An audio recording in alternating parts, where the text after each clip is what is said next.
ఈ రోజు జగన్ అనే వ్యక్తి క్రెడిబిలిటీ ఏ స్థాయిలో ఉంది అని అంటే ఈ 59 నెలల్లో ఇది నేను చేశాను. మీ ఇంట్లో మంచి జరిగితేనే జగనన్నకు తోడుగా ఉండండి.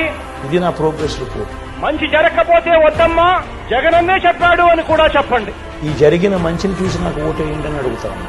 అదే జగన్, అదే చంద్రబాబు నాయుడు గారి క్రెడిబిలిటీ ఒక్కసారి ఆలోచన చేస్తే నేను అడుగుతున్నా ఒకే మాట, నీ తల్లి మొగుడిచ్చాడా, మీ అమ్మమ్మ మొగుడిచ్చాడా? ఇప్పుడు రోషం వచ్చింది, తిరిగి మనిషికొక రాయి తీసుకొని ఏ దొరికితే తీసుకొని ఆ దున్నపోతని చిత్తుగా ఓడించి నేను ఒకటే అడుగుతున్నాను, 14 ఏళ్ళు ముఖ్యమంత్రిగా చేసిన వ్యక్తి, ఇదిగో నేను ముఖ్యమంత్రిగా ఉన్నప్పుడు నేను ఈ రకంగా మీ జీవితాలు మార్చాను, నేను ఈ రకంగా మీకు మంచి చేశాను, నా మంచిని చూసి మళ్ళీ నాకు ఓటు వేయండి అని అడగలేని పరిస్థితిలో చంద్రబాబు నాయుడు ఉన్నాడు. చంద్రబాబు నాయుడు గారు ఒక మాట చెబితే ఆ చెప్పినది ఖచ్చితంగా చెయ్యడు అన్నది చంద్రబాబు నాయుడు గారి క్రెడిబిలిటీ.